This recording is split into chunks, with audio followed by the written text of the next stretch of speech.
যিগৰাকী ব্যক্তিৰ কথা আপোনালোকে উল্লেখ কৰিছে তেখেত সদৌ অসম ছাত্ৰ সন্থাৰে এগৰাকী সদস্যাক বিয়াৰ প্ৰলোভনেৰে যুগত অভিযুক্ত হৈ ছাত্ৰ সন্থাৰ মজিয়াৰ পৰা বহিষ্কাৰ হোৱাৰ ভয়ত ছাত্ৰ সন্থা এৰি যাব লগা হৈছিলে।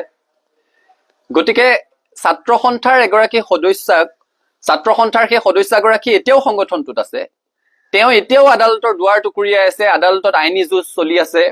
এতিয়াও সদৌ অসম ছাত্ৰ সন্থাই সেই ঘটনাৰ সন্দৰ্ভতে গঠন কৰি দিয়া 10জনীয়া তদন্ত সমিতিয়ে প্ৰথম প্ৰতিবেদন দাখিল কৰিছে, দ্বিতীয়খন প্ৰতিবেদন দিবলৈ এতিয়াও বাকী আছে, য'ত সেই ব্যক্তিগৰাকীৰ সন্দৰ্ভত কেতবোৰ গুৰুতৰ অভিযোগ উত্থাপন কৰা হৈছে।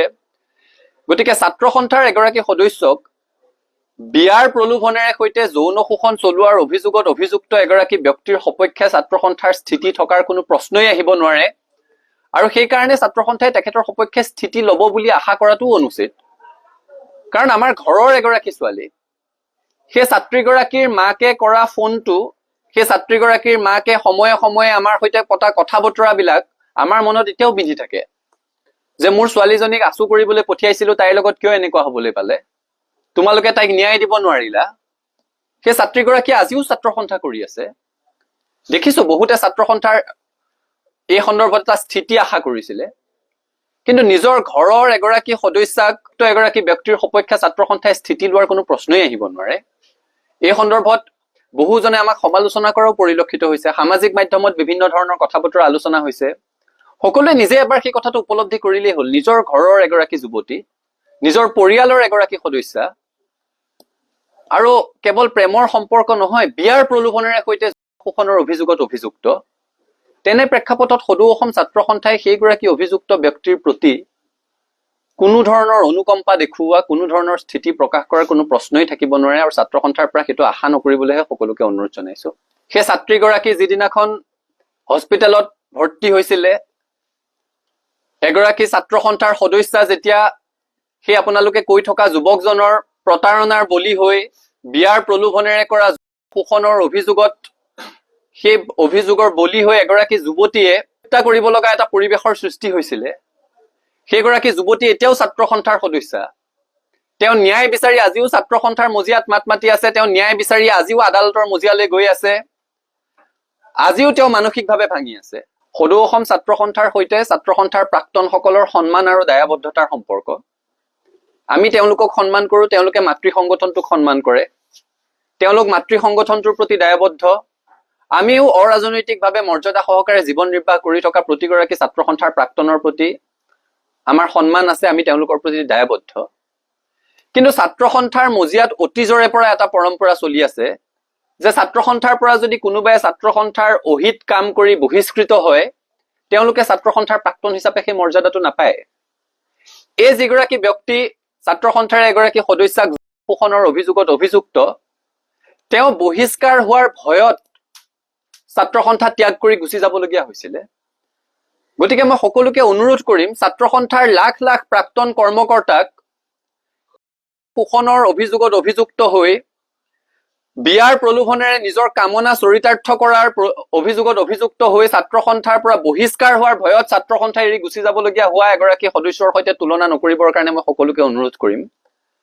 ছাত্ৰ সন্থাৰ প্ৰাক্তন সকলে মৰ্যাদা সহকাৰে জীৱন নিৰ্বাহ কৰি আছে, কোনোবা খুব প্ৰতিষ্ঠিত হৈছে, কোনোবা প্ৰতিষ্ঠিত হব পৰা নাই, দুবেলা দুসাঁজ কষ্টৰে খাই আছে, কিন্তু কোনো অনা অসমীয়া ব্যৱসায়ীৰ হৈ পেট্ৰল পাম্প দখল কৰিব গৈছে বুলি অভিযোগত আজিলৈকে কোনো প্ৰাক্তন ছাত্ৰ সন্থাৰ নেতা অভিযুক্ত হোৱা নাই। গতিকে প্ৰাক্তন সকলক তেখেতৰ সৈতে তুলনা কৰি একাকাৰ নকৰিবৰ কাৰণে সকলোকে অনুৰোধ জনাইছো।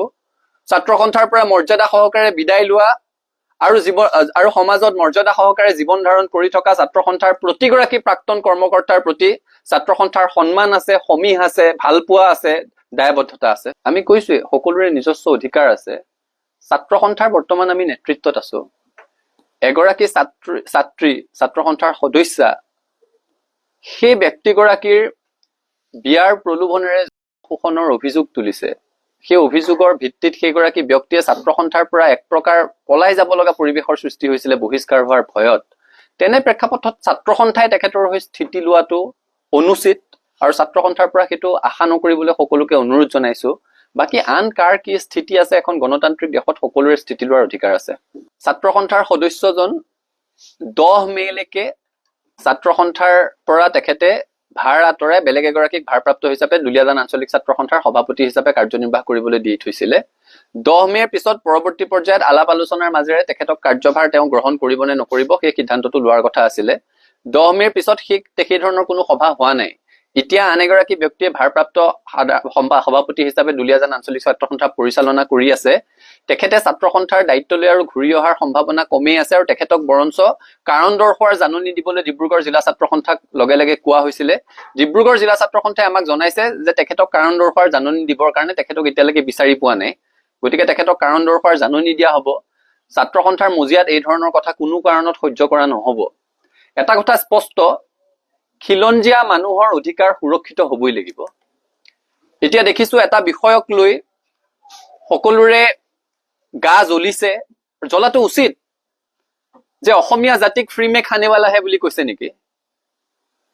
কাৰণ বিহাৰী সম্প্ৰদায়ৰ এগৰাকী ব্যক্তি, যাৰ বিহাৰত বংশোদ্ভৱ, যিখন বিহাৰ স্বাধীনতাৰ 8টা দশক প্ৰায় সম্পূৰ্ণ হোৱাৰ সময়তো দেশৰ আটাইতকৈ অৰ্থনৈতিকভাৱে পিছপৰা ৰাজ্য, যিখন বিহাৰৰ প্ৰথম আৰু প্ৰধান সমস্যাটোৱে হৈছে পলায়ন। তেওঁলোকে তাত কাম কাজ নাই কাৰণে বেলেগ ৰাজ্যলৈ পলায়ন কৰে, শ্ৰম কৰিবলৈ যায়।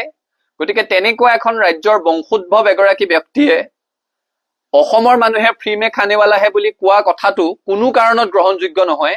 আৰু যদি জাতিটোৰ প্ৰতি তেনে বিৰূপ মন্তব্য কৰিছে তেতিয়াহ'লে আৰক্ষীয়ে ব্যৱস্থা গ্ৰহণ কৰিব লাগে। আৰক্ষীয়ে তেওঁক সোধপোছ কৰিবলৈ লৈ গৈছিলে, আটক কৰিছিলে, এৰি দিছে এতিয়া। আৰক্ষীয়েও স্থিতি স্পষ্ট কৰা উচিত, আচলতে সেই যুৱতীগৰাকীয়ে কি ক'লে তাত। অসমীয়া জাতিক লৈ যদি এই অপমান কৰিছে, কোনো জাতীয় সংগঠনক লৈ যদি এই অপমান কৰিছে, তেতিয়াহ'লে তাৰ বিহিত ব্যৱস্থা গ্ৰহণ কৰিব লাগিব। কিন্তু যদি তেওঁলোকৰ পেট্ৰল পাম্পটো দখল কৰিব যোৱা বুলি যিটো অভিযোগ উত্থাপন কৰিছে, সেই পেট্ৰল পাম্প দখল কৰিবলৈ যোৱা সেই তেওঁলোকৰ প্ৰতিদ্বন্দ্বী ব্যৱসায়িক গোষ্ঠীটো বা সেই ব্যৱসায়িক গোষ্ঠীটোৰ হৈ যোৱা কোনোবা ব্যক্তিক কৈছিলে, তেওঁলোকে কিন্তু জাতিটোক প্ৰতিনিধিত্ব নকৰে, তেওঁলোকে কোনো জাতীয় সংগঠনকো প্ৰতিনিধিত্ব কৰিব নোৱাৰে। গতিকে কাৰ কথা কৈছে এইটো স্পষ্ট হ'ব লাগে।